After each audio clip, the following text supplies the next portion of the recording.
أعوذ بالله من الشيطان الرجيم بسم الله الرحمن الرحيم نحمده ونستعينه ونستغفره ونعوذ بالله من شرور أنفسنا ومن سيئات أعمالنا من يهده الله فلا مضل له ومن يضلل فلا هادي له وأشهد أن لا إله إلا الله وحده لا شريك له وأشهد أن محمدا عبده ورسوله يا أيها الذين آمنوا اتقوا الله حق تقاته ولا تموتن إلا وأنتم مسلمون يا أيها الناس اتقوا ربكم الذي خلقكم من نفس واحدة وخلق منها زوجها وبث منهما رجالا كثيرا ونساء واتقوا الله الذي تساءلون به والأرحام إن الله كان عليكم رقيبا يا أيها الذين آمنوا اتقوا الله وقولوا قولا سديدا يصلح لكم أعمالكم ويغفر لكم ذنوبكم ومن يطع الله ورسوله فقد فاز فوزا عظيما أما بعد فإن خير الحديث كتاب الله وخير الهدي هدي محمد صلى الله عليه وسلم وشر الأمور محدثاتها وكل محدثة بدعة وكل بدعة ضلالة وكل ضلالة في النار۔ ہر قسم کی حمد و ثنا اللہ رب العزت کے لیے جو ہم سب کا خالق، مالک اور رازق ہے، اور کثرت سے درود و سلام ہو امام الانبیاء جناب محمد الرسول اللہ صلی اللہ علیہ وسلم کی ذات اقدس پہ۔ اللہ رب العزت نے تمام انسانوں اور تمام جنوں کو اپنی عبادت کے لیے پیدا کیا ہے۔ اللہ رب العزت ارشاد فرماتے ہیں کہ وَمَا خَلَقْتُ الْجِنَّ وَالْإِنسَ إِلَّا لِيَعْبُدُونَ، کہ میں نے تمام جنوں کو، تمام انسانوں کو صرف اپنی عبادت کے لیے پیدا کیا ہے۔ اور اللہ رب العزت کی عبادات میں سے ایک قسم وہ ہے جو انسان پہ واجب ہے، اور ایک قسم وہ ہے جو انسان پہ واجب نہیں ہے، یعنی کہ جنہیں ہم نفلی عبادات کہہ سکتے ہیں۔ علم جو ہے، دین سیکھنا، اس کے کچھ حصے ایسے ہیں جنہیں سیکھنا واجب ہے۔ مثال کے طور پہ نماز پڑھنے کا طریقہ سیکھنا واجب ہے، اور اس کے کچھ حصے ایسے ہیں جنہیں سیکھنا واجب نہیں ہے، لیکن وہ عبادت کی بڑی ہی اہم ترین قسم ہے۔ مثال کے طور پہ ایک آدمی کاروبار نہیں کرتا، وہ اتنا مالدار نہیں ہے کہ اس کے مال میں زکوٰۃ واجب ہو، اس کے باوجود وہ زکوٰۃ کے مسائل سیکھتا ہے، کاروبار اور تجارت کے مسائل کا علم لیتا ہے، تو یہ اس کے اوپر واجب نہیں ہے، لیکن یہ عبادت ہے، اور علم پہ مشتمل عبادت بہت ہی عظیم عبادت ہے۔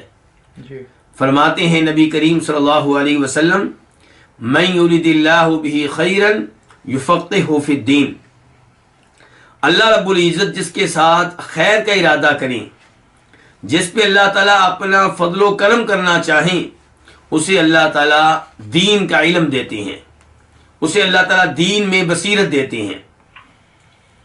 اللہ رب العزت قرآن حکیم میں ایک مقام پہ ارشاد فرماتے ہیں فَاعْلَمْ أَنَّهُ لَا إِلَهَ إِلَّا اللَّهُ، کہ یہ بات جان لو، اس بات کا علم لے لو کہ اللہ کے علاوہ کوئی معبود برحق نہیں۔ تو یہاں پہ یہ نہیں کہا گیا کہ پڑھو لا الہ الا اللہ، بلکہ کیا کہا گیا ہے؟ جان لو، علم لو۔ اس کا مطلب ہے کہ انسان کو پتہ ہونا چاہیے کہ لا الہ الا اللہ کا مطلب کیا ہے، اور علم نہ ہونے کی وجہ سے آج مسلمان لا الہ الا اللہ پڑھنے کے باوجود شرک کا ارتکاب کرتے ہیں۔ تو مسئلے میں خرابی کہاں پیدا ہوئی؟ جب علم نہیں تھا تو یہیں سے خرابی پیدا ہوئی۔ علم کا مقام و مرتبہ اسلام میں اس قدر بلند و بالا ہے کہ اللہ رب العزت نے اپنی توحید کی جب گواہی دی تو اللہ تعالیٰ نے فرشتوں کے ساتھ ساتھ اہل علم کو گواہ بنایا. کیا فرمایا اللہ تعالیٰ نے؟ شاہد اللہ انہ لا الہ الا ہو والملائکۃ واولو العلم قائما بالقسط. اللہ تعالیٰ کہتے ہیں کہ میرے علاوہ کوئی بھی معبود برحق نہیں، ہر عبادت کے لائق صرف میں ہوں، اور اس بات کی گواہی میں دیتا ہوں، میرے فرشتے دیں گے اور وہ انسان دیں گے جن کے پاس علم ہے.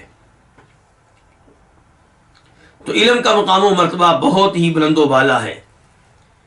علم لینے والا ایک چراغ ہے، وہ ایک نور ہے جس سے ایک دنیا فائدہ اٹھاتی ہے، معاشرہ فائدہ اٹھاتا ہے، اہل و عیال فائدہ اٹھاتے ہیں. دوسرے نمبر پہ گزارش کرنا چاہوں گا کہ علم کے لیے جس قدر محنت کی جائے کم ہے، علم کی خاطر جتنی مشقتیں برداشت کی جائیں وہ کم ہے. علم کے لیے وقت دینا، آنا جانا، یہ سب کچھ برداشت کرنا چاہیے. اللہ رب العزت قرآن حکیم میں ارشاد فرماتے ہیں والذین جاہدوا فینا لنہدینہم سبلنا. وہ لوگ جو ہماری راہ میں محنت کرتے ہیں، مشقت برداشت کرتے ہیں، جد و جہد کرتے ہیں، ہم انہیں راستہ دکھاتے ہیں.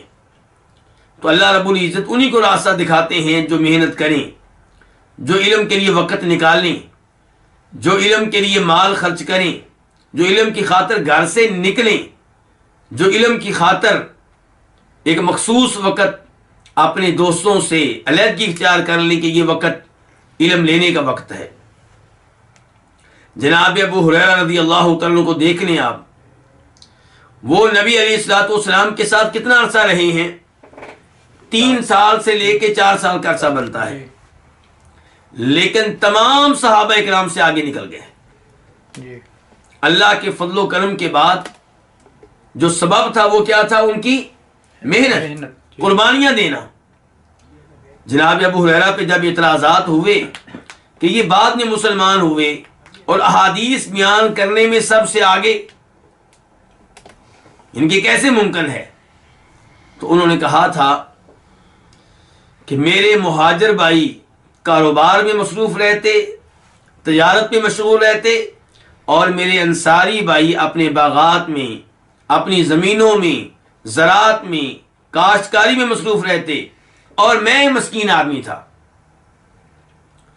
میرا ہدف کاروبار نہیں تھا، میری منزل کھجوروں کے باغات نہیں تھے. میرا ہدف ایک ہی تھا کہ بس اللہ اتنا مال دے دے کہ پیٹ بھر جائے، اور اس کے بعد سارا وقت کس کے ساتھ گزرے؟ نبی صلی اللہ علیہ وسلم کے ساتھ. بلکہ بہت دفعہ ایسا ہوتا کہ ان کا پیٹ کھانے سے خالی ہوتا، پھر بھی وہ کاروبار کے لیے نہ جاتے، کھیتی باڑی کے لیے نہ جاتے، نبی علیہ الصلوۃ والسلام سے علم لینے کے لیے مسجد نبوی میں پڑے رہتے. تو جناب ابو ہریرہ کے انداز میں ہمیں بھی چاہیے کہ ہم علم کے لیے قربانیاں دیں، علم کے لیے اپنے آپ کو وقف کر دیں. جو ہی ہم علم لینے کا عزم کرتے ہیں تو شیطان حملہ آور ہوتا ہے. اسی لیے اللہ تعالیٰ کہتے ہیں فَإِذَا قَرَأْتَ الْقُرْآنَ فَاسْتَعِذْ بِاللَّهِ مِنَ الشَّيْطَانِ الرَّجِيمِ، کہ جب آپ تلاوت کرنے لگیں تو کیا پڑھ لیں؟ اعوذ باللہ من الشیطان الرجیم، کہ میں اپنے آپ کو اللہ رب العزت کی پناہ میں دیتا ہوں. کیوں؟ کیونکہ جو ہی تلاوت کرنے لگیں گے شیطان کے حملے شروع ہو جائیں گے. کبھی وہ کہے گا کہ ابھی تو آپ نے فلاں آدمی کو فون کرنا ہے، رات آپ کو فلاں آدمی نے فون کیا تھا، ابھی تک آپ نے اس کا جواب نہیں دیا، ابھی تک آپ نے ابو سے بات نہیں کی، ابھی تک آپ نے فلاں دوست سے ضروری بات نہیں کی. یہ ساری باتیں کب یاد کروائے گا؟ جب آپ تلاوت کرنے لگیں گے. تو یہی صورتحال ہے علم کی. جو ہی آپ علم لینے لگیں گے تو پھر آپ کو شیطان طرح طرح کے خیالات میں الجھائے گا، آپ کی توجہ دائیں بائیں کرنے کی کوشش کرے گا. اس لیے انسان کو چاہیے کہ جناب ابو ہریرہ کی طرح رضی اللہ تعالی عنہ، دیگر صحابہ کرام کی طرح، محدثین کی طرح ڈٹ جائے، استقامت کا مظاہرہ کرے. جناب عبداللہ ابن عباس کے بارے میں امام دارمی نقل کرتے ہیں، اور یہ روایت درست ہے سند کے لحاظ سے، کہتے ہیں کہ میں نے ایک انصاری سے کہا، وہ عبداللہ بن عباس کا دوست بنا ہوا تھا، میں نے اس سے کہا کہ پہلے اس کے کہ یہ صحابہ کرام فوت ہوں، ہمیں چاہیے کہ ہم ان سے علم لے لیں، ان سے شریعت کا علم لے لیں، احادیث جمع کر لیں۔ وہ کہنے لگا عبداللہ تو بھی عجیب آدمی ہے، اتنے بڑے بڑے سینئر صحابہ کرام موجود ہیں، کیا تو سمجھتا ہے کہ ان کی موجودگی میں لوگوں کو تیرے علم کی ضرورت پڑے گی؟ ایسا نہیں ہوگا۔ یعنی کہ اس نے ایسے الفاظ استعمال کیے جن کی وجہ سے علم کا شوق رکھنے والے کا دل ٹوٹ جاتا ہے۔ جی جب کوئی علم کے لیے نکلے اور ایسا آدمی آگے سے کہے بھئی لوگوں کو آپ کی کوئی ضرورت نہیں ہے، تو اس سے انسان کا حوصلہ جو ہے اس میں کمی آ جاتی ہے، اس کا جو عزم ہے وہ کم پڑ جاتا ہے۔ لیکن عبداللہ بن عباس نے ایسا نہیں کیا، انہوں نے دوست کی پرواہ نہیں کی، دوست نے ساتھ نہیں دیا علم لینے میں، کوئی مسئلہ نہیں۔ عبداللہ بن عباس تنہا صحابہ کرام کے گھروں میں جاتے رہے۔ کہتے ہیں کہ دوپہر کا وقت ہوتا، اور مدینہ کی گرمی آپ سب جانتے ہیں، دوپہر کا وقت ہوتا، مجھے پتا چلتا کہ فلاں حدیث فلاں صحابی کے پاس ہے، میں ان کے گھر پہنچتا، دروازہ کھٹکھٹاتا، جواب آتا کہ وہ صحابی جن سے آپ ملنا چاہ رہے ہیں وہ اس وقت آرام کر رہے ہیں، قیلولہ کر رہے ہیں۔ اب عبداللہ بن عباس کیا کرتے؟ کہتے ہیں کہ میں اس صحابی کے دروازے کے باہر اپنی چادر کو سرہانہ بنا کر، تکیہ بنا کر ادھر لیٹ جاتا، شدید گرمی میں اور تیز ہوائیں چلتی، ان ہواؤں کی وجہ سے مٹی اڑ اڑ کر میرے جسم پہ پڑتی، اور جب وہ صحابی اٹھتے، ان کو پتا چلتا کہ باہر کو آیا ہوا ہے، تو باہر آتے اور مجھے دیکھ کے حیران ہو جاتے، کہتے عبداللہ آپ میرے گھر کے باہر، آپ نبی علیہ السلام کی چچا کے بیٹے ہیں، آپ نے مجھے کیوں نہیں بتایا، میں آپ کے پاس حاضر ہو جاتا۔ کہا نہیں، علم کی ضرورت تو مجھے ہے، میرا حق بنتا ہے کہ میں آپ کے پاس آؤں۔ تو اس انداز سے عبداللہ بن عباس کہتے ہیں میں نے علم لیا، اور پھر ایک وقت آیا جب میری مجلس میں جمگٹا قائم ہونے لگا، لوگوں کا رش قائم ہونے لگا، تب اس انصاری نے خود کہا کہ یہ لڑکا بہت عقل مند تھا، اس نے محنت کی اور محنت کا پھل پا لیا، میں نے اس کا ساتھ نہیں دیا تو پیچھے رہ گیا۔ تو کہنے کا مطلب یہ ہے کہ دین کا علم لینے کے لیے محنت کرنا پڑے گی، اور یہ عبادت ہے، صرف یہ نہیں ہے کہ دنیا میں آپ کو علم دینے کا موقع ملتا ہے، بلکہ یہ کہ عبادت ہے، آپ خود بھی عمل کرتے ہیں اور دوسروں کو بھی عمل کرنے کی ترغیب دیتے ہیں، ان کی رہنمائی کرتے ہیں، انہیں غلطیوں سے بچاتے ہیں، تو آپ ان کے لیے نمونہ بنتے ہیں، ان کے لیے رہبر و رہنما بنتے ہیں، تو یہ چیز جو ہے بہت ہی باعث اجر و ثواب ہے۔ ہمارا یہ درس آپ جانتے ہیں کہ 2 دن ہوا کرے گا۔ جی کون سے 2 دن ہیں؟ منگل اور بدھ۔ منگل اور بدھ۔ ٹھیک ہے۔ میری گزارش یہ ہے کہ آپ کے جتنے بھی دوست ہیں، آپ کے رشتہ دار ہیں، آپ کی فیملی ہے، ان سب کو پتا ہو کہ منگل اور بدھ کے دن یہ آدمی ہمیں وقت نہیں دے گا۔ کیوں؟ عقیدہ سے۔ کیونکہ یہ عقیدہ کے درس میں ہوگا۔ یعنی کہ آپ شور ڈال دیں کہ میں منگل اور بدھ کو عشاء کے بعد مصروف ہوتا ہوں، اس دن نہ مجھے کوئی دعوت دے اور نہ میرے پاس کوئی آئے۔ یہ نہیں کہ آپ یہ عقیدے کا درس شروع کریں اور ایک ہفتے کے بعد فلاں دوست کا فون آ گیا، ٹھیک ہے جی مجبوری ہے، آج دوست ہے، پھر جی بچے کہہ رہے ہیں آج فلاں جگہ پہ جانا ہے، لو جی آج بھی مجبوری ہے، تو یہ مجبوریاں پھر ختم نہیں ہوتی۔ اس کام کے لیے قربانیاں دینا پڑتی ہیں، استقامت کا مظاہرہ کرنا پڑتا ہے۔ اس لیے میری گزارش یہ ہے کہ یہ بات آپ کے دوستوں کو، آپ کے احباب کو معلوم ہو جائے کہ منگل اور بدھ کو عشاء کے بعد آپ کے پاس کوئی ٹائم نہیں ہوگا ان کے لیے۔ تیسرے نمبر پہ گزارش یہ کرنا چاہوں گا کہ آج آپ درس سننے کے لیے بیٹھے ہوئے ہیں اور میں درس دینے کے لیے بیٹھا ہوا ہوں، یہ اللہ کا میرے اوپر اور آپ کے اوپر بہت بڑا انعام ہے، یہ اللہ کا بہت بڑا فضل و کرم ہے۔ یہ وہ اللہ کا فضل و کرم ہے جس پہ اللہ کا بہت زیادہ شکر ادا کرنا چاہیے۔ لا حول ولا قوت الا باللہ، ہر نیکی کی توفیق دینے والا کون ہے؟ اللہ رب العزت۔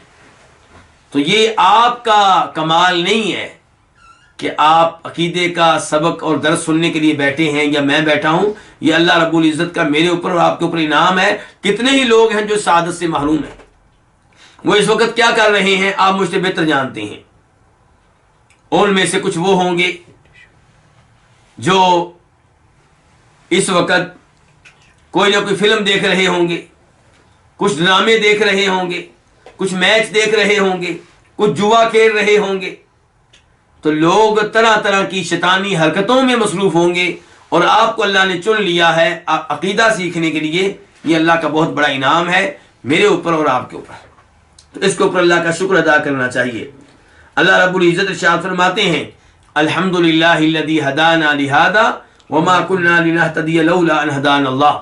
جنتی لوگ جنت میں پہنچ کے کیا کہیں گے کہ ہم اللہ کی حمد و ثنا بیان کرتے ہیں، جس اللہ نے ہمیں جنت میں پہنچایا، جس نے جنت میں آنے کے لیے ہمیں ہدایت دی۔ اگر اللہ ہدایت نہ دیتا تو ہم ہدایت پانے والے نہیں تھے۔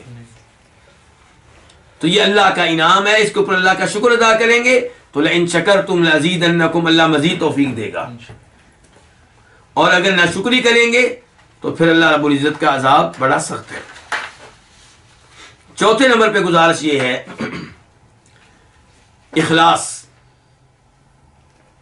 اس درس میں حصہ لینے کا مقصد میرا اور آپ کا کیا؟ اللہ کو راضی کرنا۔ مقصد کیا؟ اللہ کی محبت پانا، ایسے دروس پہ بیٹھ کے اللہ کا محبوب و مقرب بندہ بننا، اللہ کے قریب ہونا۔ اس درس کا مقصد کیا؟ عقائد کا یہ علم سیکھ کر اپنے ایمان کو مضبوط کرنا۔ اس درس میں بیٹھنے کا مقصد کیا؟ اپنے سے اور دوسروں سے جہالت کو دور کرنا۔ اور اس کا مقصد کیا کہ خود بھی عقیدے کی غلطیوں سے بچنا اور دوسروں کو بھی ان غلطیوں سے بچانا۔ یہ مقصد ہونا چاہیے۔ کسی سے شاباش لینا مقصود نہیں ہے، کسی سے شاباش لینا بالکل مقصود نہیں ہے، صرف اللہ کو راضی کرنا۔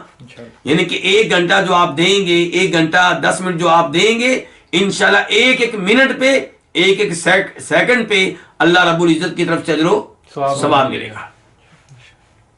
یعنی کہ ایک اجر و ثواب وہ ہے جو آپ کو بعد میں ملنا ہے جب آپ یہ علم دوسروں تک منتقل کریں گے، اور ایک اجر و ثواب یہ کہ آپ نے 1 گھنٹہ دیا ہے، آپ نے وقت کی قربانی دی ہے، اور اللہ تعالی قدر کرنے والے ہیں۔ اللہ تعالیٰ کسی کی محنت کو ضائع نہیں کرتے۔ 5ویں نمبر پہ استقامت، اس کے اوپر گفتگو کر چکا ہوں کہ درس میں آپ بیٹھے ہیں تو اب آخری دن تک بیٹھے رہیے گا، اور کوشش کریں کہ ایک بھی ناغہ نہ ہو۔ فرماتے ہیں نبی علیہ الصلوۃ والسلام احب الاعمال الی اللہ ادومها وان قل۔ اللہ رب العزت کو وہ نیک اعمال اچھے لگتے ہیں جنہیں مستقل طور پہ کیا جائے، تسلسل کے ساتھ کیا جائے، چاہے وہ عمل تھوڑا ہو۔ تو چاہے آپ ایک ہفتے میں 2 دن 1 گھنٹہ دے رہے ہیں، لیکن یہ عمل مستقل ہونا چاہیے، اس میں ناغہ نہیں ہونا چاہیے۔ 6 نمبر پہ دوسروں کو بھی دعوت دیں۔ عقیدے کے درس میں بیٹھنے کی، عقیدے کا یہ درس سننے کی دوسروں کو دعوت دیں۔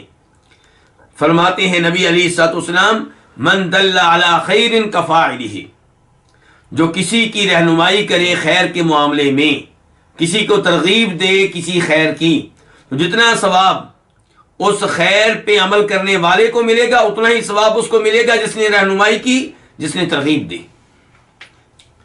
تو اگر آپ کی وجہ سے کوئی آدمی عقیدے کے درس میں بیٹھتا ہے، اپنے عقیدے کی اصلاح کرتا ہے، پھر دوسروں کے عقائد کی اصلاح کرتا ہے، تو جتنا جو ثواب وہ حاصل کرے گا اتنا آپ کو بھی ملے گا۔ اپنا تو آپ کو ملنا ہی ملنا ہے، اس کا بھی ملے گا۔ فرماتے ہیں اللہ رب العزت وَلْتَكُمْ مِنْكُمْ أُمَّةٌ يَدْعُونَ إِلَى الْخَيْرِ وَيَأْمُرُونَ بِالْمَعْرُوفِ وَيَنْهَوْنَ عَنِ الْمُنْكَرِ وَأُولَٰئِكَ هُمُ الْمُفْلِحُونَ، کہ لوگوں میں ایک ایسا گروہ رہنا چاہیے جو لوگوں کو دعوت دیتا رہے، کس کی؟ خیر کی، نیکی کا حکم دے اور برائی سے روکے. اللہ نے کہا یہ لوگ ہیں فلاح پانے والے, کامیابی حاصل کرنے والے. کون لوگ؟ نیکی کا حکم دے, جو نیکی کی ترغیب دیں, نیکی کی طرف لوگوں کو بلائیں اور برائی سے لوگوں کو روکیں.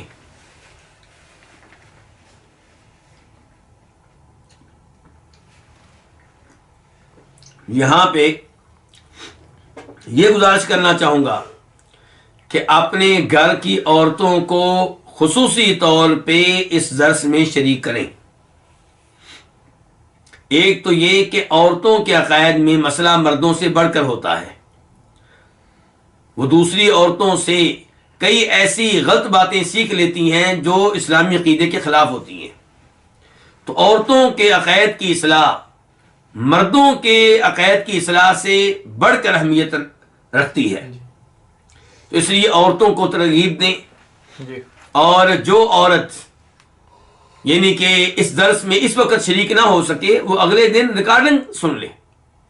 یوٹیوب کے ذریعے واٹس ایپ گروپوں میں جو ریکارڈنگ آئے گی وہ سن لی جائے.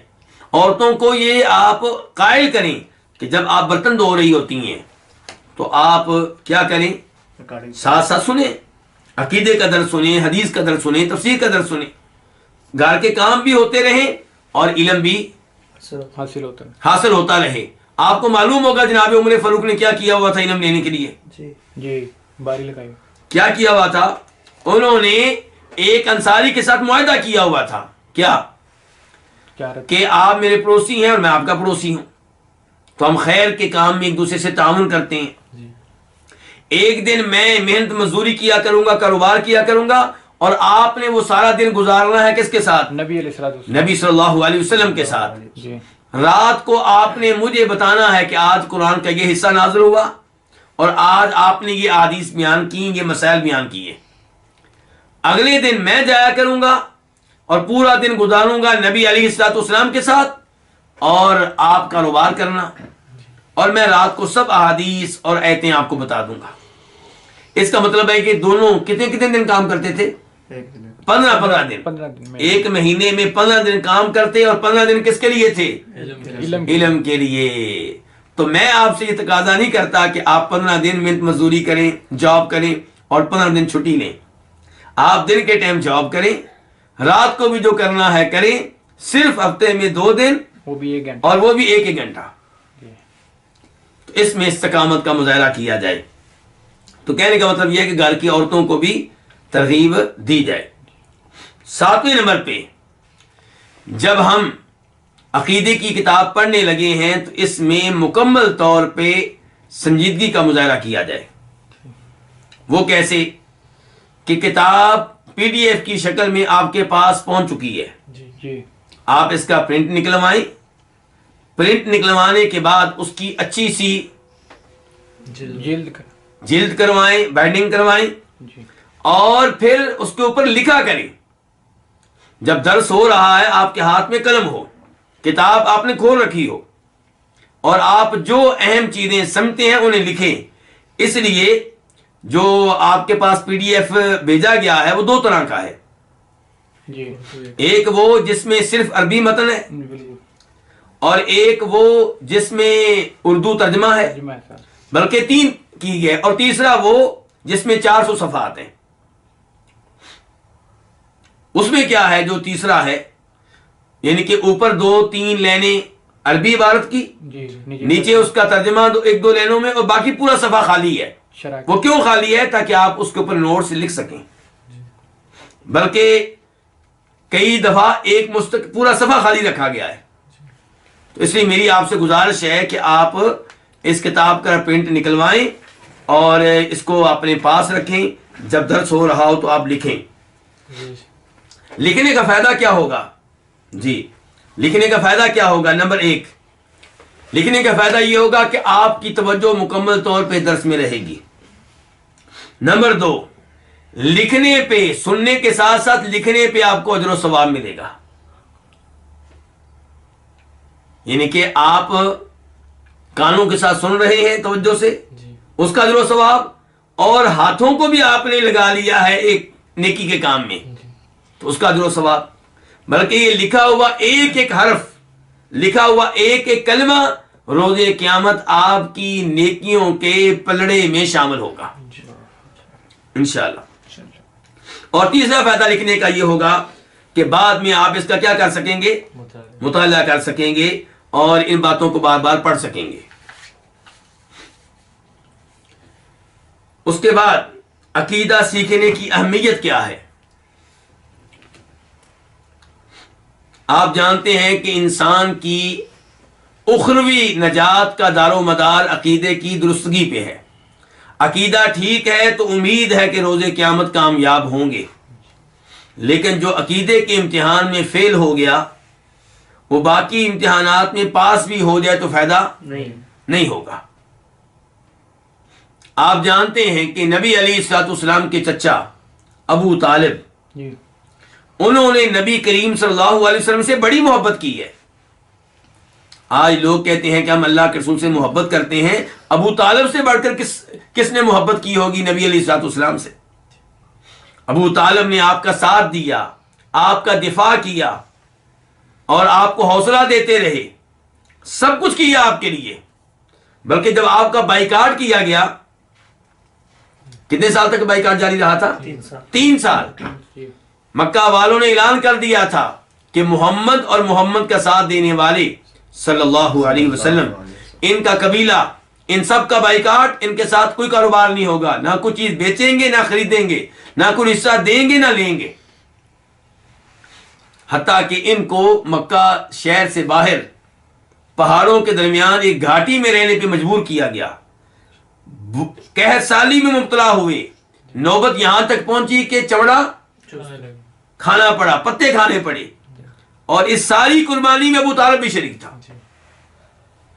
لیکن چونکہ کلمہ نہیں پڑھا، توحید و رسالت کا اعلان نہیں کیا، گواہی نہیں دی، اس لیے آپ علیہ الصلوۃ والسلام کو ان کے لیے دعا کرنے سے بھی روک دیا گیا، منع کر دیا گیا۔ اندازہ کریں کہ عقیدہ ٹھیک نہ ہو تو آپ اپنے کسی رشتہ دار کے لیے دعا بھی نہیں کر سکتے، اپنے والد کے لیے دعا نہیں کر سکتے، اپنی ماں کے لیے دعا نہیں کر سکتے، اپنے بہن بھائیوں کے لیے دعا نہیں کر سکتے۔ اس سے آپ اندازہ لگا لیں عقیدے کی اسلام میں کیا اہمیت ہے۔ اور ابن جدعان کی حدیث تو آپ کے علم میں ہوگی، میں کئی دفعہ تذکرہ کرتا رہتا ہوں اس کا۔ مسلم شریف کی حدیث ہے، ام المومنین عائشہ فرماتی ہیں رضی اللہ تعالی عنہا کہ میں نے آپ علیہ الصلوۃ والسلام سے کہا، اللہ کے رسول، ابن جدعان وہ بڑے رفائی کام کرتا تھا، مسکینوں کو کھانا کھلاتا تھا، اس کا دسترخوان لگتا تھا، رشتہ داروں کے ساتھ بھی اس کے تعلقات بڑے شاندار تھے، ان کی پریشانیوں میں ان کے کام آتا، ان کی مشکلات کو دور کرنے کی کوشش کرتا تھا۔ کیا ان اعمال کا، ان نیکیوں کا، ان رفائی کاموں کا اسے کوئی فائدہ ہوگا؟ آپ نے کہا تھا بالکل کوئی فائدہ نہیں ہوگا۔ کیوں؟ کیونکہ اس نے کسی دن یہ نہیں کہا کہ اے میرے رب مجھے قیامت کے دن بخش دینا، معاف کر دینا۔ اس کا مطلب یہ ہے، ان الفاظ سے یہ لگتا ہے کہ اس کا نہ رب پہ صحیح معنوں میں ایمان تھا، نہ آخرت پہ صحیح معنوں میں ایمان تھا، تو عقیدہ ٹھیک نہیں تھا۔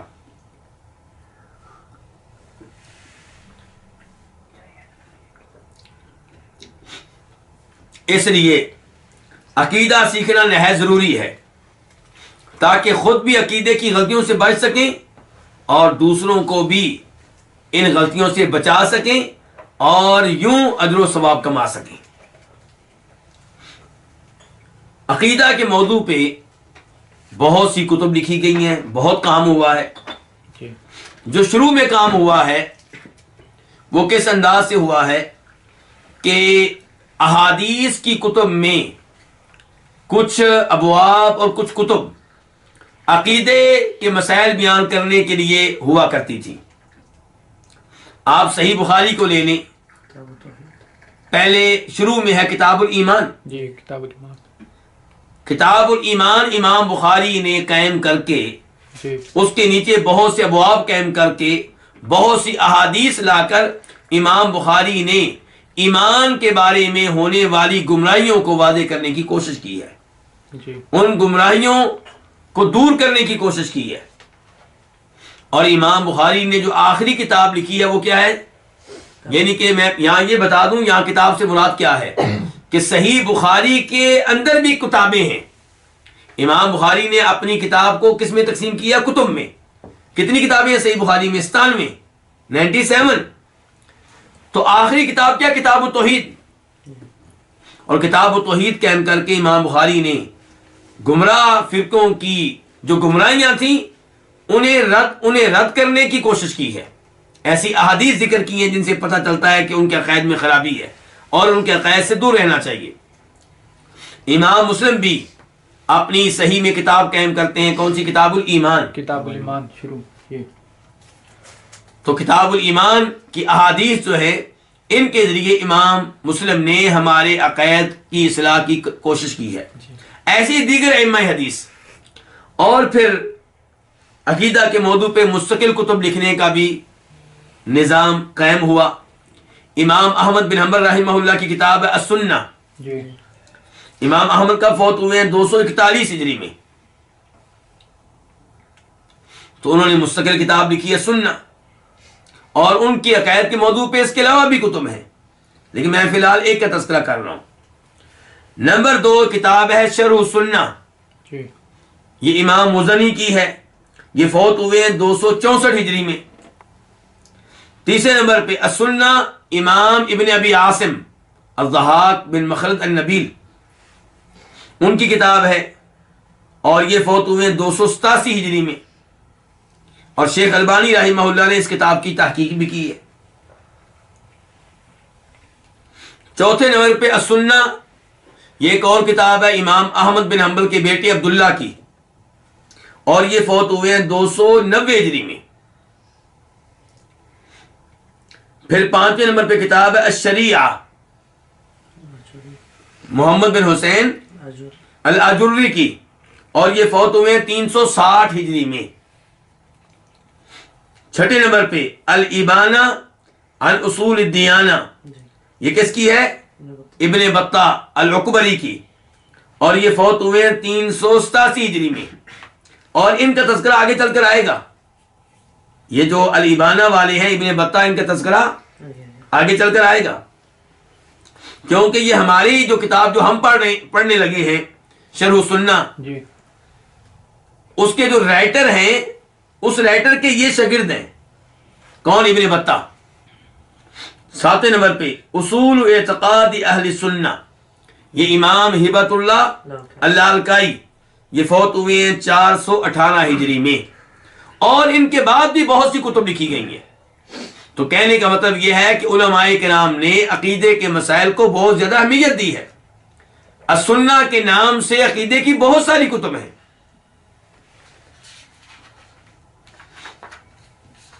اس کے بعد اب ہم آتے ہیں اپنی کتاب کی طرف. اس کتاب کا نام کیا جی؟ شرح السنہ. امام صاحب کا نام کیا ہے؟ ابو محمد حسن. ابو محمد ان کی کنیت ہے، اور نام ہے الحسن بن علی بن خلف البربہاری. بغداد کے ہیں. بغداد کہاں ہے؟ عراق میں. تو البربہاری سے کیا مراد ہے؟ البربہاری نسبت ہے بربہار کی طرف، اور بربہار ان ادویات کو کہا جاتا تھا جو ہندوستان سے لائی جاتی تھی. تو اب ان کو بربہاری کیوں کہا جاتا ہے اللہ عالم. اندازہ آپ کر سکتے ہیں نام سے کہ شاید یہ ہندوستان سے ادویہ منگواتے ہوں اور وہاں پہ بیچتے ہوں، اللہ عالم. تو یہ ہے جی ابو محمد حسن بن علی بن خلف البربہاری. یہ فوت کب ہوئے ہیں؟ 329 ہجری میں. 329 ہجری میں یہ فوت ہوئے ہیں. اور پیدا کب ہوئے ہیں ایک اندازہ ہے، 252 ہجری کا یہ اندازہ ہے.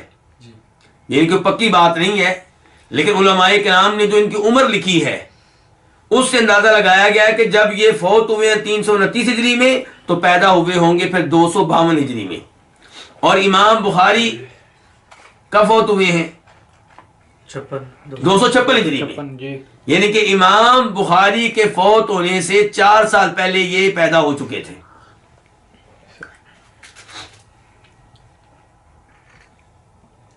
تیسری صدی ہجری. جی اچھا، اب ان کا کچھ تعارف کروانا چاہوں گا کیونکہ ہم نے ان کے ساتھ ایک وقت گزارنا ہے. جی. کیا کرتے ہوئے؟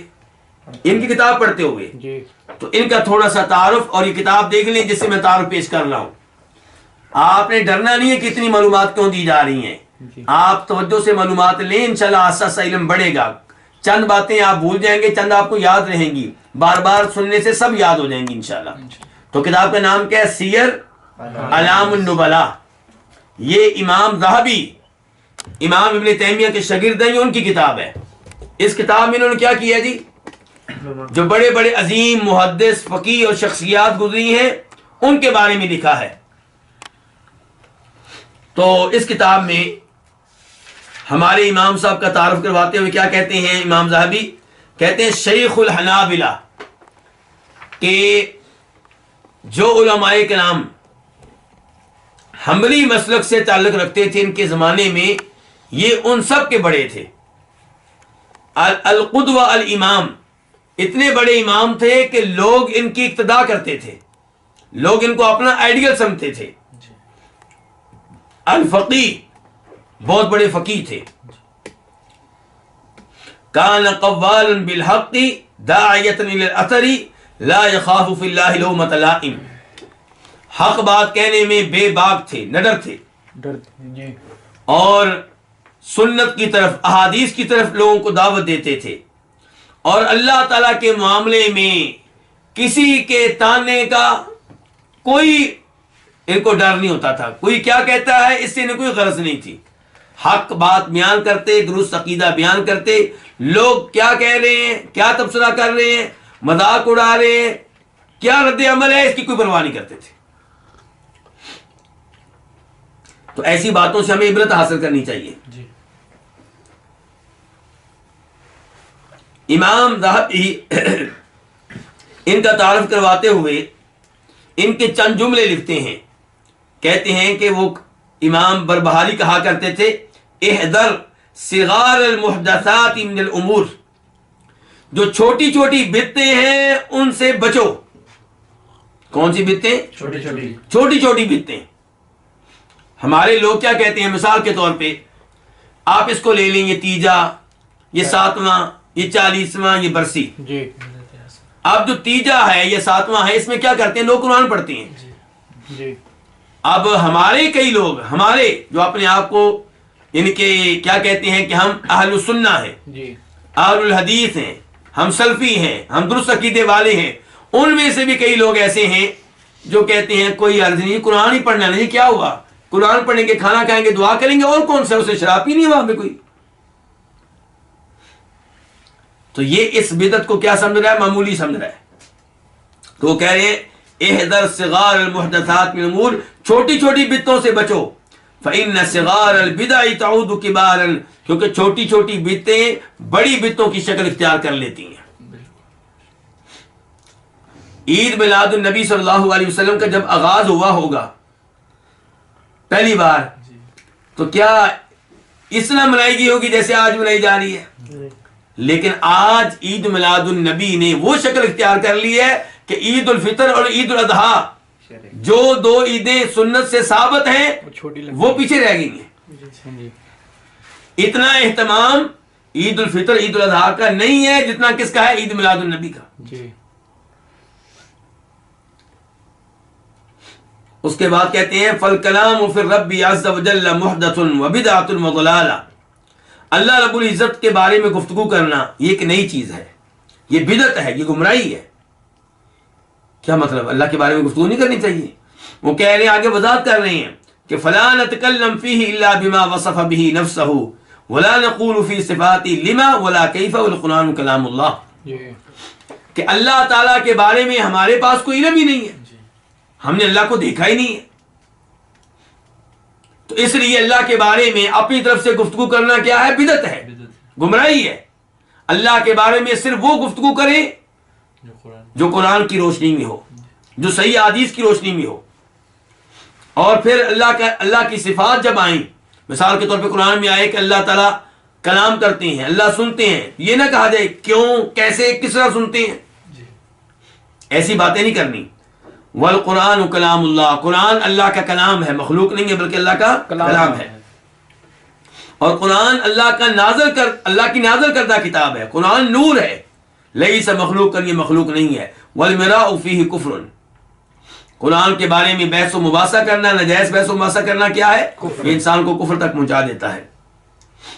یہ ایک قول میں نے آپ کے سامنے رکھا ہے کہ اس کا امام بربہاری کا، جن کی کتاب ہم پڑھنے لگے ہیں، جی شروع سن میں چاہتا ہوں ان کا کچھ تعارف آپ کے سامنے آ جائے، آپ کے ذہن میں آ جائے کہ وہ کیسی شخصیت تھی۔ ان کے شاگرد ابن بطہ کہتے ہیں کہ میں نے اپنے استاد امام بربہاری سے سنا، وہ کہتے تھے المجالسۃ للمناصحۃ فتح باب الفائدہ، کہ اگر آپ کسی جگہ چند لوگوں کے ساتھ بیٹھتے ہیں، کس لیے؟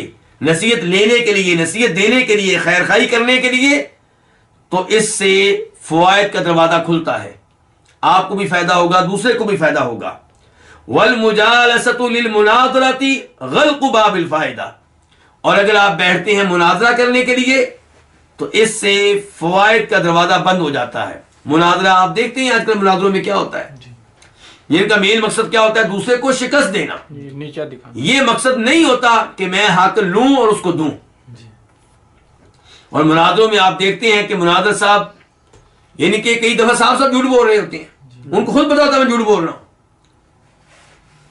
تو اس لیے امام صاحب کا یہ جو نصیحت ہے یہ بھی بڑی شاندار ہے۔ اس کے بعد امام صاحب کہتے ہیں کہ میں نے شام میں ایک پادری دیکھا۔ کون دیکھا؟ پادری کس کو کہتے ہیں؟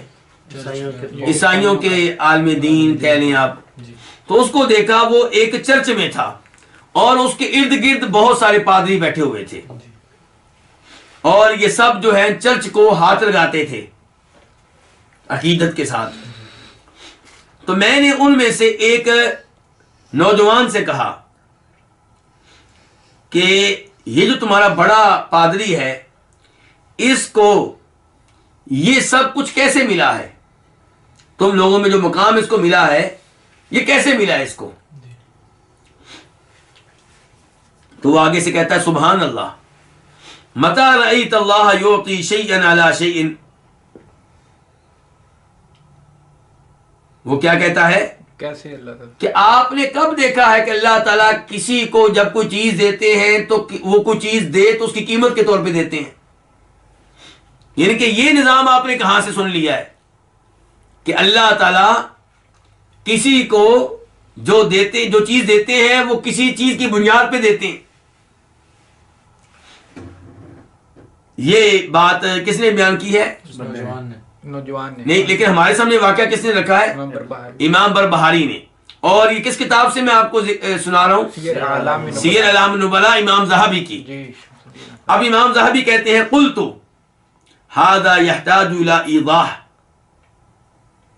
امام ذہبی کہتے ہیں کہ یہ جو الفاظ اس پادری نے کہے ہیں ان کی وضاحت کی ضرورت ہے۔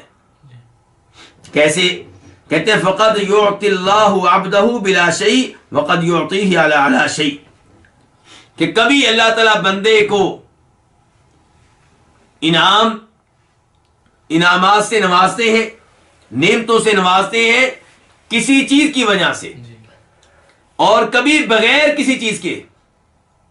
پھر کہتے ہیں لیکن الشیء الذی یعطیہ اللہ عبدہ ثم یصیبہ علیہ ہوا منہ ایضا، لیکن بندہ جب کچھ کرتا ہے تو اللہ اس کے اوپر جو اجر و ثواب دیتے ہیں، یہ دونوں چیزیں اللہ کی طرف سے ہیں۔ آپ نے اللہ کی راہ میں مثال کے طور پہ 100 روپیہ دیا تو اللہ نے اس کی برکت سے آپ کو دے دیا کتنا؟ 700 روپیہ۔ تو جو 100 روپیہ تھا جس کی وجہ سے اللہ نے 700 روپیہ دیا ہے وہ بھی اللہ کی طرف سے تھا۔ یہ 700 روپیہ بھی اللہ کی طرف سے اور وہ 100 روپیہ وہ بھی اللہ کی طرف سے۔ جو نماز آپ نے پڑھی ہے جس کی وجہ سے اللہ نے آپ کو رزق حلال دیا ہے، وہ نماز بھی اللہ کی توفیق ہے، وہ بھی اللہ کا انعام ہے۔ اور یہ جو اس کے اوپر اللہ نے آپ کو رزق حلال دیا ہے اس کی برکت سے نیک اولاد دی ہے، یہ بھی اللہ کی طرف سے۔ پھر کہتے ہیں امام ذہبی، اللہ تعالیٰ فرماتے ہیں وَقَالُوا الْحَمْدُ لِلَّهِ الَّذِي هَدَانَا لِهَذَا وَمَا كُنَّا لِنَهْتَدِيَ لَوْلَا أَنْ هَدَانَا اللَّهُ، کہ اگر اللہ تعالیٰ ہمیں ہدایت نہ دیتا تو ہم جنت میں آنے والے نہیں تھے، ہمیں جو ہدایت ملی ہے یہ اللہ کا فضل و کرم ہے۔ تو یہ ہے امام بربہاری۔ تو یہ فوت کب ہوئے ہیں پھر؟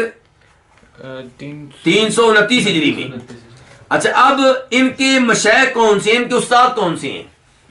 کس کے استاد؟ امام بربہاری کے۔ پہلے ان کے استاد احمد بن محمد بن حجاج بن عبدالعزیز ابو بکر المروزی، ابو بکر المروزی۔ یہ کون ہے جی؟ ان کا کیا مقام و مرتبہ ہے؟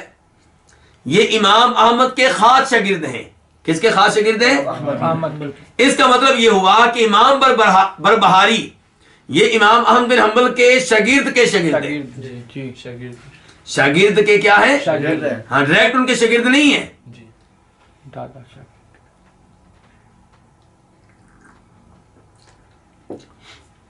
ان کے ڈائریکٹ شاگرد نہیں ہیں، ان کے شاگرد کے شاگرد ہیں۔ تو امام احمد بن حنبل کے شاگرد کون ہیں پھر؟ ابو بکر المروزی۔ یہ استاد ہیں کس کے؟ ہمارے امام بربہاری کے۔ اچھا، یہ ابو بکر جو مروزی ہیں یہ امام احمد بن حنبل کے اتنے بڑے شاگرد ہیں کہ امام احمد بن حنبل ان پہ کسی اور کو ترجیح نہیں دیتے تھے۔ امام احمد بن حنبل ان کو بہت ہی مقام و مرتبہ دیا کرتے تھے، اور یہی ہیں جنہوں نے امام احمد بن حنبل کی آنکھیں بند کی۔ کب؟ جب امام صاحب فوت ہوئے۔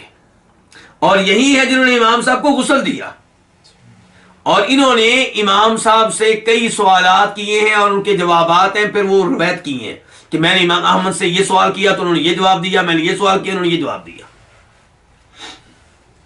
یہ کب فوت ہوئے ہیں؟ یہ 275 ہجری میں فوت ہوئے ہیں، اور ان کے بارے میں امام ذہبی کہتے ہیں شیخ الاسلام۔ ابو بکر مروزی کے بارے میں کیا کہتے ہیں امام ذہبی؟ شیخ الاسلام۔ اور کہتے ہیں کہ یہ امام احمد بن حنبل سے احادیث روایت کرتے ہیں، اور یہ ان کے ساتھ چمٹے رہے، ان کے ساتھ چمٹے رہے، یعنی کہ ان کے ساتھ رہتے تھے، کوشش کرتے تھے میرا وقت انہی کے ساتھ گزرے۔ تو یہ ہو گئے پہلے استاد کس کے؟ امام بربہاری کے۔ اس کا مطلب یہ کہ امام بربہاری نے عقیدہ کس سے لیا ہے؟ ابو بکر مروزی سے، اور انہوں نے کس سے لیا؟ امام احمد بن حنبل سے۔ بنیادی طور پہ تو کتاب و سنت سے ہے نا، لیکن استاد سکھاتے ہیں، وضاحت کرتے ہیں، یہ مراد ہے۔ دوسرے نمبر پہ ان کے استاد ہیں سہل بن عبداللہ بن یونس التستری۔ یہ صوفیوں میں بڑے مشہور ہیں۔ یہ جو آج کل کے ہمارے پاکستان اور انڈیا وغیرہ کے جو صوفی ہیں، درباروں میں زندگی گزارنے والے لوگ، ان میں اس امام کی بڑی شہرت ہے۔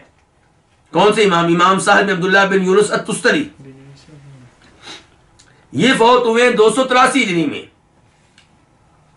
امام ذہبی کہتے ہیں سیر اعلام النبلاء میں ان کے بارے میں الصوفی الزاہد، یہ صوفی تھے اور دنیا سے بیزار، دنیا میں ان کو کوئی رغبت نہیں تھی، توجہ سب اللہ کی طرف تھی۔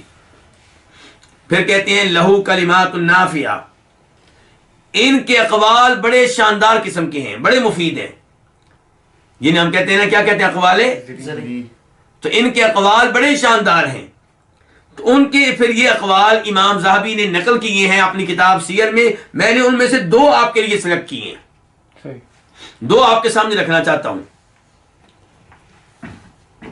نمبر 1، امام ذہبی کہتے ہیں کہ ایک کتاب ہے ذم الکلام۔ ذم الکلام کا مطلب کیا؟ کلام کس کو کہتے ہیں؟ کلام، بات، گفتگو۔ ذم الکلام، علم کلام کی مذمت۔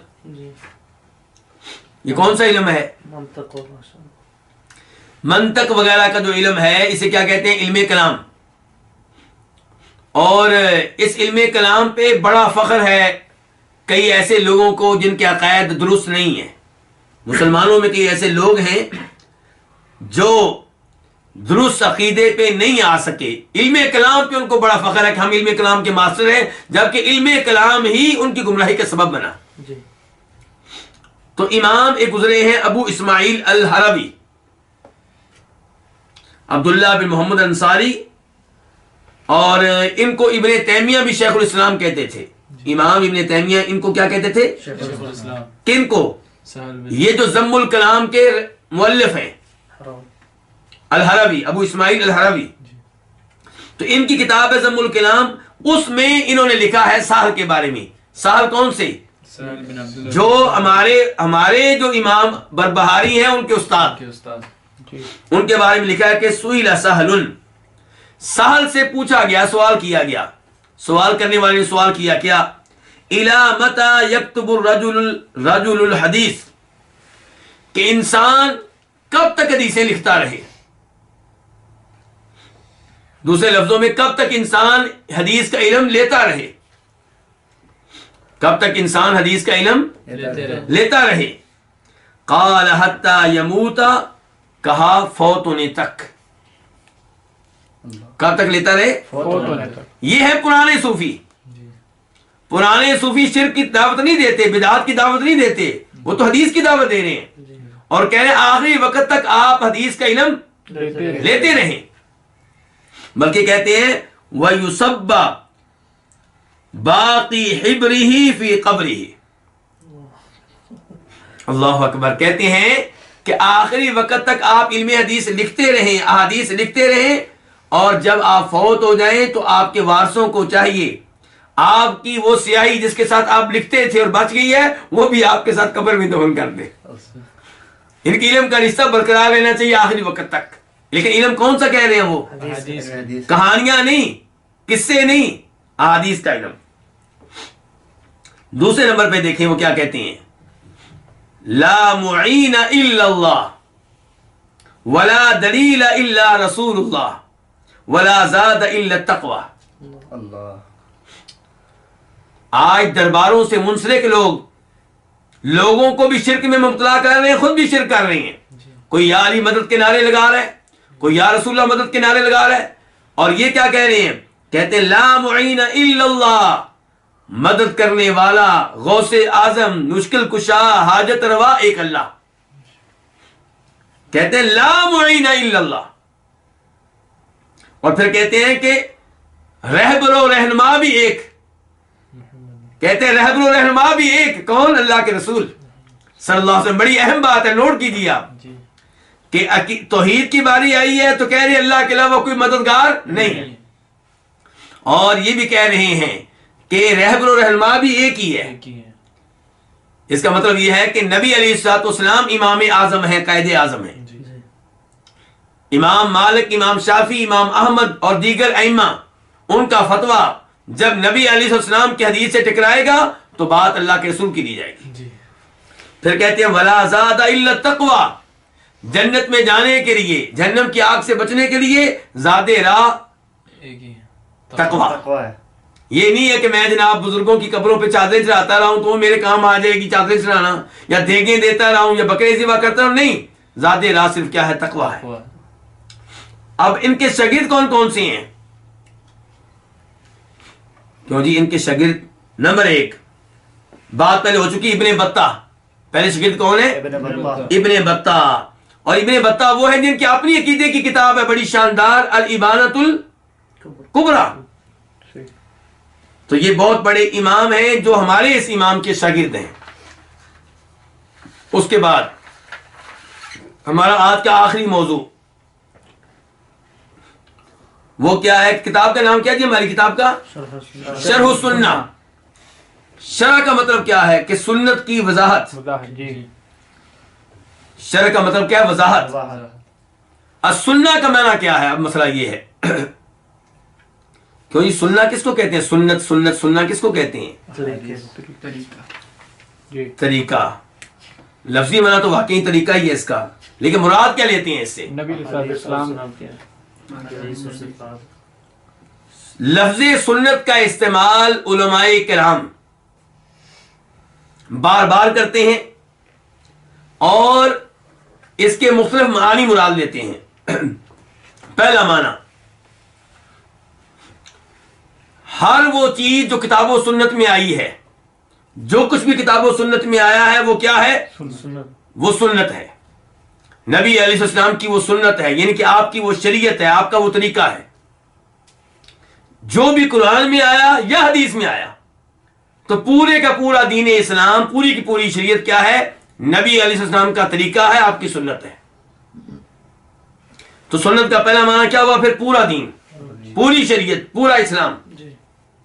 اور یہیں سے فرماتے ہیں نبی علیہ السلام فمن رغب عن سنتی فلیس منی، کہ جو میری سنت سے راز کرے وہ مجھ میں سے نہیں، یعنی کہ میری شریعت سے، میرے دین سے. یہ بخاری مسلم کی حدیث ہے. دوسرے نمبر پہ سنت کا معنی کیا ہے؟ حدیث. دوسرے نمبر پہ سنت کا معنی کیا ہے؟ حدیث، یعنی کہ ایک قرآن اور ایک حدیث. سنت کا پہلا معنی کیا تھا؟ قرآن بھی اور حدیث بھی، جو بھی پورا دین. سنت کا دوسرا معنی کیا؟ صرف حدیث. صرف حدیث. چنانچہ فرماتے ہیں نبی علیہ الصلوۃ والسلام اس حدیث میں جس کو امام حاکم اپنی مستدرک میں لے کر آئے ہیں، یا ایھا الناس، اے لوگو، انی قد ترکت فیکم، بے شک میں نے تم میں ایک ایسی چیز چھوڑی ہے، ما ان اعتصمتم بہ، جس کو اگر تم مضبوطی سے تھام لو تم کبھی گمراہ نہیں ہوگے، کتاب اللہ و سنت نبیہ صلی اللہ علیہ وسلم، اللہ کی کتاب اور میری سنت. اللہ کی کتاب اور میری سنت. تو پتہ چلا اللہ کی کتاب کا تذکرہ پہلے کر دیا اور بعد میں تذکرہ کیا کس کا؟ اپنی احادیث کا.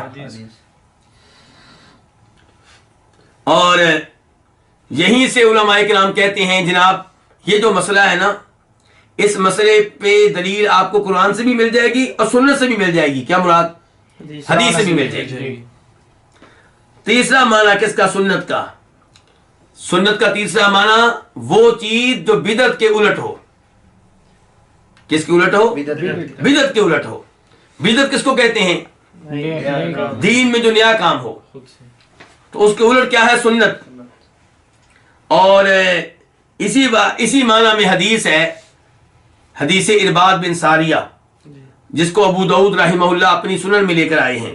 آپ نے فرمایا تھا کہ تم میں سے جو کوئی زندہ رہے گا فَسَيَرَىٰ اخْتِلَافًا كَثِيرًا، وہ دیکھے گا کہ لوگوں میں بڑے اختلاف پیدا ہو جائیں گے. فَعَلَيْكُمْ بِسُنَّتِي، جب اختلافات پیدا ہوں تو میری سنت کو مضبوطی سے تھام لینا، یعنی کہ میرے اس دین کو جو میں دے کے جا رہا ہوں، نئے طریقہ نہیں اپنانا، نیا طریقہ نہیں اپنانا، میری سنت کو، میرے خلفاء کی سنت کو تھام لینا اور مضبوطی سے تھام لینا. وَإِيَّاكُمْ وَمُحْدَثَاتِ الْأُمُورِ، اب دیکھیں سنت کے مقابلے میں آپ کیا کہہ رہے ہیں؟ کہ میری سنت کو تھام لینا، وَإِيَّاكُمْ وَمُحْدَثَاتِ الْأُمُورِ، اور جو دین میں نئے نئے کام ہوں گے ان سے بچنا. اس کا مطلب یہ ہے کہ یہاں پہ سنت کا لفظ بدعت کے مقابلے میں استعمال ہوا ہے، بلکہ آپ خود کہہ رہے ہیں آگے فَإِنَّ كُلَّ مُحْدَثَةٍ بِدْعَةٍ، کیونکہ دین میں ہر نیا کام بدعت ہے، وَكُلَّ بِدْعَةٍ ضَلَالَةٍ، اور ہر بدعت کیا ہے؟ گمراہی ہے. تو سنت کا پہلا مطلب کیا تھا؟ پورا دین. دوسرے نمبر پہ احادیث. تیسرے نمبر پہ وہ چیز جو بدعت کے مد مقابل ہو. اور یہیں سے عقیدے کی کتب کا نام پڑتا ہے السنہ. آپ کہتے ہیں السنہ، یہ ہے امام محمد بن نصر المروزی کی السنہ، مراد یہ کہ عقیدہ.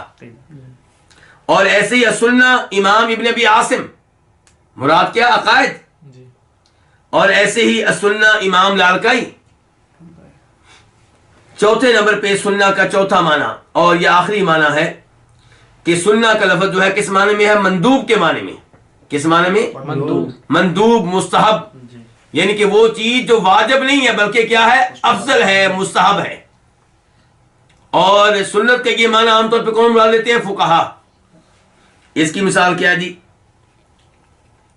فرماتے ہیں نبی علیہ الصلوۃ والسلام، بخاری مسلم کی حدیث ہے، لولا نشق علی امتی لامرتهم بالسواک عند کل صلاۃ، اگر یہ بات نہ ہو کہ میری امت مشقت میں پڑ جائے گی تو میں ان کو ہر نماز کے موقع پہ مسواک کرنے کا حکم دوں. اس کا مطلب یہ ہے کہ مسواک کرنے کا حکم آپ نے نہیں دیا، جبکہ کئی احادیث میں آیا ہے.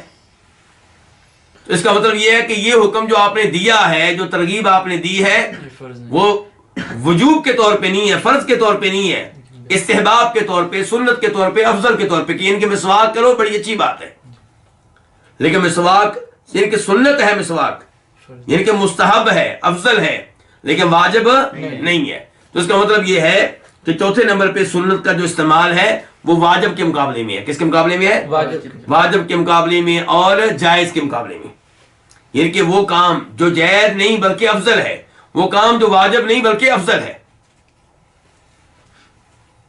اور آخر میں امام ابن تیمیہ رحمہ اللہ کی ایک شاندار عبارت آپ کے سامنے رکھنا چاہوں گا. وہ وضاحت کرتے ہیں کہ اہل سنت کس کو کہتے ہیں اور اہل سنت کا مطلب کیا ہے. اس عبارت کی وضاحت کے ساتھ ہی انشاءاللہ آج کا درس اپنے اختتام کو پہنچ جائے گا. امام ابن تیمیہ کہتے ہیں کہ لفظ اہل سنت، اس سے مراد پہلے نمبر پہ وہ لوگ ہیں جو پہلے 3 خلفاء کو بھی مانتے ہیں. چوتھے خلیفہ کے ساتھ ساتھ پہلے 3 خلفاء کو اور ان کی خلافت کو مانتے ہیں.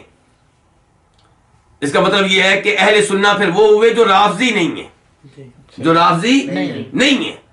ہر وہ آدمی جو ابو بکر صدیق رضی اللہ عنہ اور عمر فاروق رضی اللہ عنہ اور جناب عثمان رضی اللہ عنہ کی خلافت کو مانتا ہے اور ان تینوں کو خلیفہ برحق جانتا ہے. جناب علی کو تو سارے مانتے ہیں نا، جو پہلے 3 کو بھی مانتا ہے وہ کیا ہوا؟ وہ اہل سنت میں سے ہے. اور اس یہاں پہ لفظ اہل سنت کے مد مقابل کون ہوں گے؟ رافضی، یہ کہ جو پہلے 3 خلفاء کی خلافت کو نہیں مانتے. تو یہ کس نے بیان کیا ہے؟ امام ابن تیمیہ رحمہ اللہ نے. کہتے ہیں دوسرے نمبر پہ اہل سنت کا مطلب ہوتا ہے اہل حدیث. کیا کہہ رہے ہیں؟ اہل سنت کا مطلب کیا ہوتا ہے؟ اہل حدیث. ان کے اہل سنت وہ جو حدیث والے ہیں اور سنت والے ہیں. مراد کیا ہے اس سے؟ مراد یہ ہے کہ گمراہیوں سے دور رہنے والے، بدعات سے دور رہنے والے.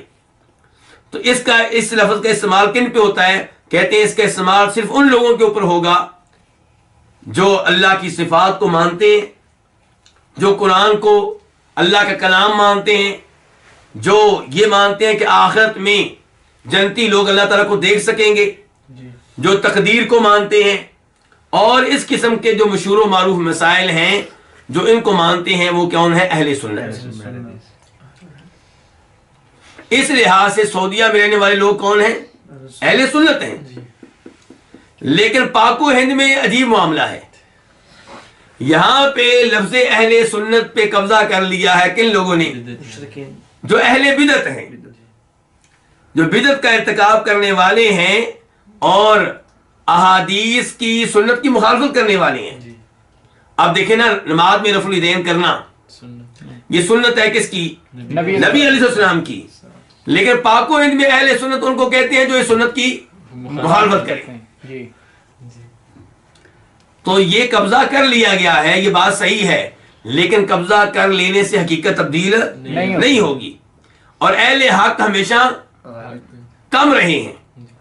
اہل حق ہمیشہ کیا رہے ہیں؟ کم رہے ہیں. اس سے گھبرانا نہیں چاہیے. اہل سنت وہ ہے جو آپ کی سنت پہ چلتا ہے، آپ کی احادیث پہ چلتا ہے، قرآن و حدیث کے عقیدے پہ چلتا ہے، چاہے وہ ایک ہو. تو جو بدعت سے، گمراہیوں سے دور رہے وہ اہل سنت میں سے ہے. تو بہرحال یہ کتاب شرح سنہ ہم پڑھنے لگے ہیں. اس کے ذریعے ہم کیا پڑھنے لگے؟ عقیدہ.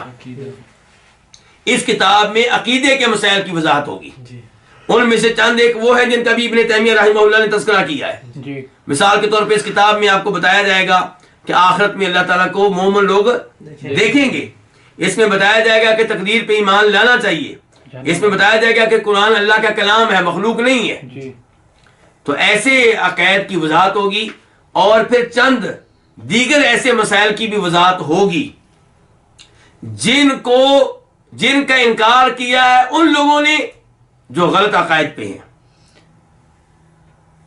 چند مسائل ہوں گے جو عقیدے میں سے نہیں ہیں، مثال کے طور پہ مودوں پہ مسح کرنا یہ عقیدے کا مسئلہ نہیں ہے، لیکن چونکہ گمراہ فرقوں نے مسح کی کیا کی ہے؟ مخالفت کی ہے، تو اب یہ درست عقیدے والوں کی نشانی بن گیا ہے۔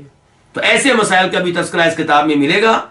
تو میری آپ لوگوں سے گزارش ہے کہ جیسے آج آپ لوگوں نے پیار و محبت سے وقت دیا ہے، ایسے ہی وقت دیتے رہیں۔ اللہ تعالیٰ آپ لوگوں کے وقت میں برکتیں ڈالے۔ کوشش ہوا کرے گی کہ 11 بجے تک ہمارا درس مکمل ہو جائے۔